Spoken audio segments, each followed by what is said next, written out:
Compiler design के session में आपका स्वागत है। पिछले सेशंस में हम लोगों ने रीचिंग डेफिनेशंस के बारे में बात की थी। हम लोग इनफैक्ट ग्लोबल ऑप्टिमाइजेशन की बात कर रहे हैं। ऑप्टिमाइजेशन दो टाइप का था। स्टार्ट में हम लोगों ने देखा था लोकल एंड ग्लोबल। तो ग्लोबल ऑप्टिमाइजेशन को पढ़ने से पहले हम लोगों ने कुछ रीचिंग डेफिनेशंस पढ़ी हैं, जिसमें हम लोगों ने जेन, किल, इन एंड आउट की बात की थी। एक बार रिव्यू करते हैं उसको कि हम लोगों ने सबसे पहला काम किया था, बेसिक ब्लॉक बनाया था। बेसिक ब्लॉक बनाने के बाद फ्लोग्राफ बनाया था, और उस फ्लोग्राफ को आप कैसे ऑप्टिमाइज करेंगे, इसके लिए आपने उस फ्लोग्राफ को देखा, उसको एनालाइज किया, और उसको एनालाइज करने के बाद कुछ रीचिंग डेफिनेशंस आपने निकाली कि कोई भी वेरिएबल आई है उसको आप कहाँ डिफाइन करते हैं, कहाँ तक उसकी वो वैल्यू परसिस्ट करती है, कहाँ पे आप उसको किल कर दे रहे हैं। तो ये सारी चीज़ें आपने पढ़ी। एक बार उन चारों डेफिनेशन का एक क्विक रिव्यू करते हैं। आपने चार रीचिंग डेफिनेशन में सबसे पहले पढ़ा था जेन। जेन का मतलब होता है किसी भी बेसिक ब्लॉक का जब आप जेन निकालते हैं, उसका मतलब होता है कि उस बेसिक ब्लॉक में जनरेट होने वाली वो सारी डेफिनेशंस जो उस ब्लॉक के एंड तक जाती हैं, उनको हम कहते हैं कि वो उस ब्लॉक के जेन के सेट में आता है। किसी ब्लॉक का जब आप किल निकालते हैं, तो उसका मतलब था कि किसी बेसिक ब्लॉक में आपने जिस वेरिएबल को डिफाइन किया है, उस बेसिक ब्लॉक के बाहर उस वेरिएबल की और कौन कौन सी डेफिनेशंस हैं, वो सारी की सारी आप उस बेसिक ब्लॉक के किल के सेट में रखते हैं। फॉर एग्जांपल, एक बेसिक ब्लॉक B1 में आपने आई को डिफाइन किया है, तो आई की वो सारी डेफिनेशन जो B1 के बाहर हैं, वो सारी की सारी B1 के किल के सेट में आ जाएंगी। इसी तरह से हम लोगों ने इन एंड आउट निकाला। फिर से रिकॉल करिए, जेन और किल निकालने के लिए हमने फ्लो लाइंस को ट्रेवल नहीं किया। उस फ्लो ग्राफ में जेन और किल निकालने के लिए आपने केवल और केवल बेसिक ब्लॉक को ऑब्जर्व किया। बेसिक ब्लॉक के अंदर आपने किस वेरिएबल को डिफाइन किया, आपने ये देखा, और आपने वहाँ पे फ्लो लाइंस को ट्रेवल नहीं किया। लेकिन जब आप इन एंड आउट निकालने के लिए जाते हैं, तो आप फ्लो लाइंस को ट्रेवल करते हैं कि किसी बेसिक ब्लॉक में क्या अंदर आ रहा है। तो इन का मतलब सिंपल है कि किसी बेसिक ब्लॉक के स्टार्ट पे कौन सी वैल्यू आ रही है, किसी बेसिक ब्लॉक के अंदर आने वाली वैल्यू कौन कौन सी है, कौन कौन सी डेफिनेशंस किसी बेसिक ब्लॉक के अंदर आ रही हैं, वो उसके इन के सेट में आ जाएंगी। इसी तरह आपने आउट का सेट निकाला, किसी बेसिक ब्लॉक के बाहर कौन कौन से डेफिनेशंस निकल रही हैं, ये उसके आउट के सेट में आ जाएगा। तो हम लोगों ने एनालाइज किया, हम लोगों ने अब तक ये देख लिया है कि आप ये डेफिनेशंस को कंप्यूट कैसे करते हैं, जेन, किल, इन एंड आउट कैसे कंप्यूट किया जाता है। अब हम ये बता सकते हैं कि कौन से डेफिनेशन कहाँ पे जनरेट की गई, कहाँ तक जा रही है। ये सारी चीज़ें हम लोग कर सकते हैं। इसके बाद हम लोगों ने दो डेटा फ्लो इक्वेशंस देखी, जिसमें आपको ये बताया गया कि आप इन और आउट कैसे निकालते हैं। इन निकालने के लिए आपसे कहा गया कि किसी बेसिक ब्लॉक के आउट निकालने के लिए सबसे पहले जब आपने आउट का एक इक्वेशन आपने देखी थी, डेटा फ्लो इक्वेशन, जहाँ पे आउट निकाला जा रहा था, वो पेज ओपन कर लेते हैं जहाँ पे आपने आउट निकाला था, जहाँ पे आपने डेटा फ्लो इक्वेशंस लिखी हुई थी। इनकी बात करते हैं कि आप आउट कैसे निकालेंगे। जो बेसिक ब्लॉक के अंदर आपने इनपुट कराया, उसमें से जो किल हुआ वो माइनस कर दें और जेन से उसका यूनियन कर दें। इस तरह से आपने आउट निकाला। इन निकालने का एक और तरीका है कि आप जो भी आपके किसी बेसिक ब्लॉक के जितने भी प्रेडिसेसर्स हैं, उनसे क्या निकल रहा है, उनका आउट क्या है, सबका यूनियन कर लें, तो उस बेसिक ब्लॉक का इन निकल आएगा। और आप इस तरह से इन सारी डेफिनेशंस के थ्रू, इन सारे डेटा फ्लो इक्वेशंस के थ्रू आप इस पूरी टेबल को वेरीफाई कर सकते हैं। जो ये इस टेबल को जनरेट करने के लिए हमने केवल इस फ्लो ग्राफ को ट्रेवल किया है, इस फ्लो ग्राफ को ट्रेवल किया है, और जो रीचिंग डेफिनेशंस थी ऑब्वियस वाली, उनको हमने पढ़ा है, और उससे आपने ये सारी डेफिनेशंस, यहाँ पे सारे जो सेट्स हैं जेन, किल, इन एंड आउट के, ये आपने कंप्यूट किए। आप इनको वेरीफाई कर सकते हैं by using these data flow equations की जो ये इक्वेशंस हैं, ये वैलिड हैं कि नहीं, इनकी वैलिडिटी आप चेक कर सकते हैं जो टेबल आपने बनाई। आज हम लोग कुछ आगे और ऑप्टिमाइजेशन की बात करने वाले हैं, जहाँ पे हम लोग ये देखेंगे कि इनका यूज़ करके आप और कौन कौन से ऑप्टिमाइजेशंस कर सकते हैं। लाइक हमने रीचिंग डेफिनेशंस पढ़ रखी हैं, अब हमें ये देखना है कि आप उनका यूज़ करके क्या क्या ऑप्टिमाइजेशंस कर सकते हैं। तो सबसे पहले हम लोग बात करेंगे कांस्टेंट फोल्डिंग की। कांस्टेंट फोल्डिंग का मतलब कि जो चीज़ें कांस्टेंट हैं, हम थोड़ा सा इनको नेम से रिलेट करेंगे। नेम में लिखा हुआ है कांस्टेंट, तो जो चीज़ें कांस्टेंट हैं, जिनकी वैल्यू अल्टर नहीं होनी है, उनकी वैल्यू को अगर कोई एक्सप्रेशन या कोई वेरिएबल यूज़ कर रहा है, तो उस जगह पे आप डायरेक्ट वो वैल्यू प्लेस कर दें। ठीक है, जैसे यहाँ पे लिखा हुआ है, अगर इसको पढ़ें डेफिनेशन को, replacing expressions bye their value if the value can be computed eight compile time. Compile time अगर आप कोई वैल्यू, मान लिया 2+3 लिखा है, 2+3 की वैल्यू तो आप कंपाइल टाइम कैलकुलेट कर सकते हैं। 5 लिखा है, मान लिया कोई वैल्यू 5 है, कोई भी वैल्यू 5 है तो 5 एक कांस्टेंट है। इसी तरह से कोई भी एक्सप्रेशन है, मान लिया a प्लस बी, जहाँ पे a की वैल्यू 2 है और b की वैल्यू 3 है, तो a प्लस बी का जो रिजल्ट है वो 5 हो गया।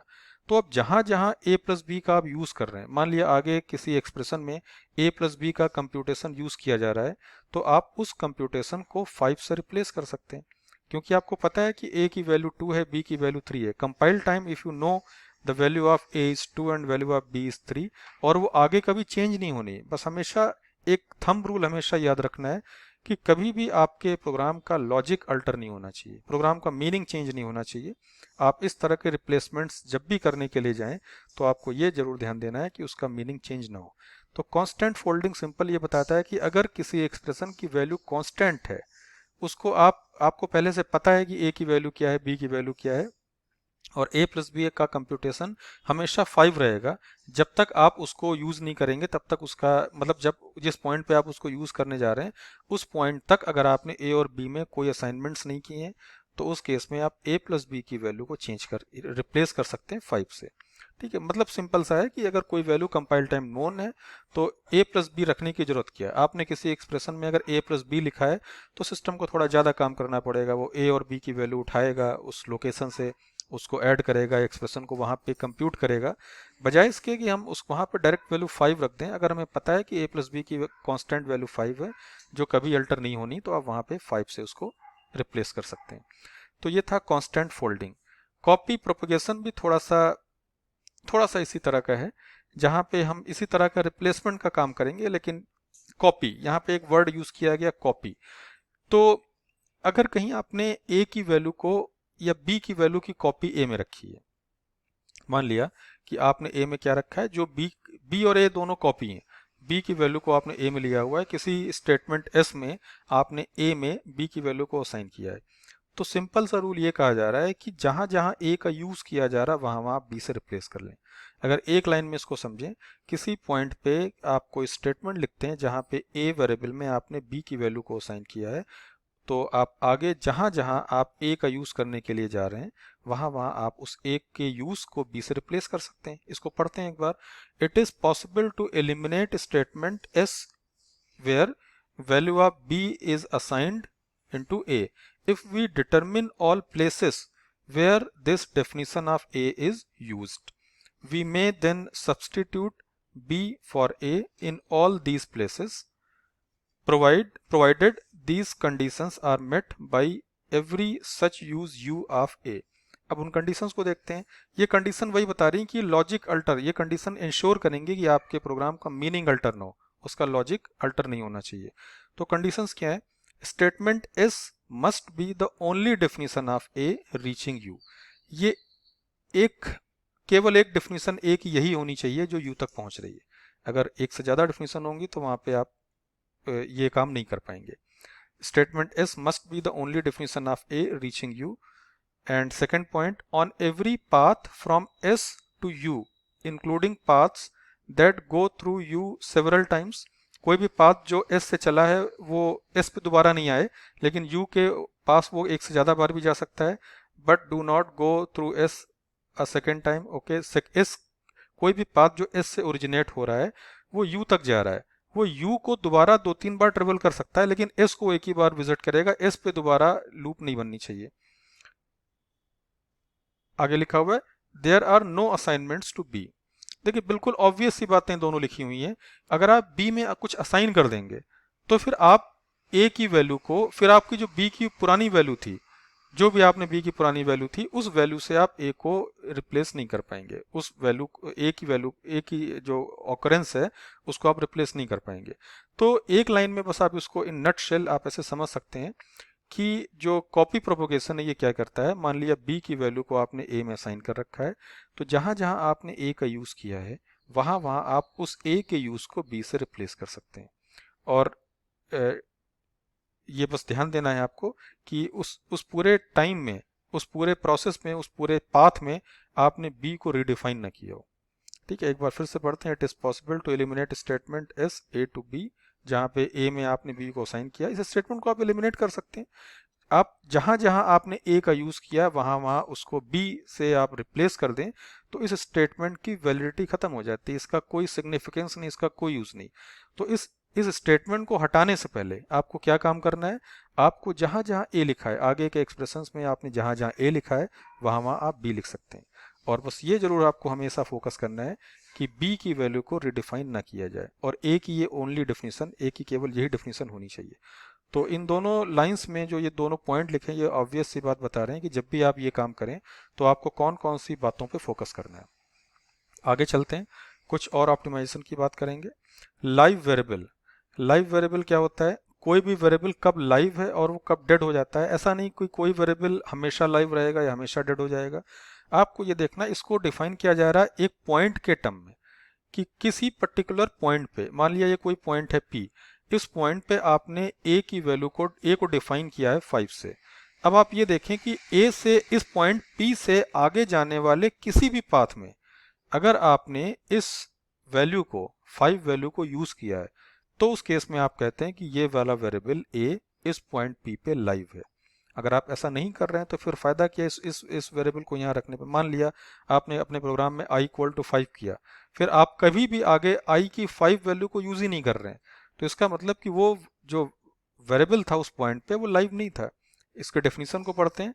अ variable a is live at point p if its value could be used along some path in the flow graph starting at p, otherwise a is dead. मतलब कहने का कि किसी भी पॉइंट P पे अगर आप किसी वेरिएबल A को डिफाइन करते हैं तो उससे आगे जाने वाले पाथ में कम से कम एक पाथ ऐसा जरूर होना चाहिए जिसपे आप A की इस वैल्यू का यूज करें, तभी ये वेरिएबल इस पॉइंट पे लाइव होगा, अदरवाइज ये वेरिएबल डेड हो जाएगा। तो हो सकता है पूरे प्रोग्राम में कोई भी वेरिएबल किसी पॉइंट पे लाइव रहा हो और आगे चल के किसी पॉइंट पे डेड हो जाए।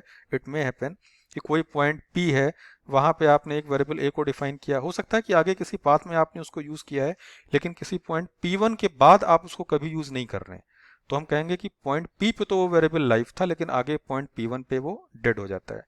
तो डेड वेरिएबल को हम हटा सकते हैं, डेड वेरिएबल को आगे कैरी करने का कोई बेनिफिट नहीं है।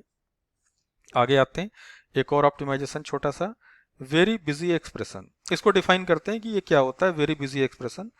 नाम से लग रहा है वेरी बिजी। वेरी बिजी का मतलब कि किसी पॉइंट पे अगर आपने कोई एक्सप्रेशन लिखा है, मान लिया b प्लस सी लिखा है, तो उससे आगे जाने वाले सारे पाथ में अगर आप उस b प्लस सी के कंप्यूटेशन के रिजल्ट को आप यूज करते हैं, तो उसको कहा जाता है कि वो एक्सप्रेशन उस पॉइंट पे वेरी बिजी है। डेफिनेशन को पढ़ते हैं एक बार। An expression b operator c is very busy at point P if along every path from P we come to a computation b operator c before any definition of b or c। तो एक obvious सी बिल्कुल बात है कि किसी point पे अगर आप कोई एक्सप्रेशन डिफाइन करते हैं b ऑपरेटर c, मतलब ऑपरेटर कुछ भी हो सकता है, फॉर एग्जांपल आप b प्लस c डिफाइन कर रहे हैं, किसी पॉइंट p पे अगर आपने b प्लस c डिफाइन किया है, तो उस पॉइंट से आगे जाने वाले सारे पाथ में आप b प्लस सी के उस कंप्यूटेशन के रिजल्ट को यूज कर रहे हैं।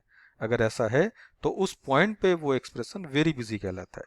तो वेरी बिजी का मतलब हर पाथ पे उसका कंप्यूटेशन का रिजल्ट यूज किया जाए before any definition of B and C. मतलब आपने b प्लस सी को जो भी कंप्यूटेशन का रिजल्ट है, से 5 है मान लिया, तो उस 5 रिजल्ट को ही आप हर पॉइंट पे यूज करें, उसके बीच में कहीं भी आप b और c को रीडिफाइन ना करें। ये इंपॉर्टेंट है, b और c को हमें रीडिफाइन नहीं करना है। किसी पॉइंट पे अगर आपने b ऑपरेटर c के रिजल्ट को, कि b ऑपरेटर c लिखा हुआ है, तो उसके रिजल्ट को उससे आगे जाने वाले हर पाथ में अगर आप यूज करते हैं तो वो एक्सप्रेशन कहलाता है वेरी बिजी, अदरवाइज वो वेरी बिजी नहीं है। तो बस दोनों में एक लाइव वेरिएबल और वेरी बिजी में एक फर्क हमें दिख रहा है कि लाइव वेरिएबल में कहा गया था कि उस पॉइंट से आगे जाने वाले किसी एक पाथ में भी अगर आप उस वेरिएबल की वैल्यू का यूज कर लेते हैं तो वो लाइव है, और वेरी बिजी में कहा जा रहा है कि किसी पॉइंट P से आगे जाने वाले हर पाथ में अगर आप उस कंप्यूटेशन b ऑपरेटर c के कंप्यूटेशन के रिजल्ट को यूज करते हैं, in that case you can say the expression b operator c is very busy at point P। तो हम यहाँ पे किसी पॉइंट के कंटेक्स्ट में बात करते हैं कि किस पॉइंट पे कौन सा वेरिएबल लाइव है, किस पॉइंट पे वो डेड हो गया, किस पॉइंट पे किस एक्सप्रेशन को आप वेरी बिजी कह रहे हैं, और किस पॉइंट पे वो वेरी बिजी नहीं है। तो ये हम पॉइंट के कंटेक्स्ट में हमेशा बात करते हैं। तो इस सेशन में हम लोगों ने कुछ बेसिक ऑप्टिमाइजेशंस के बारे में बात की। तो आज के सेशन में इतना ही। Thank you.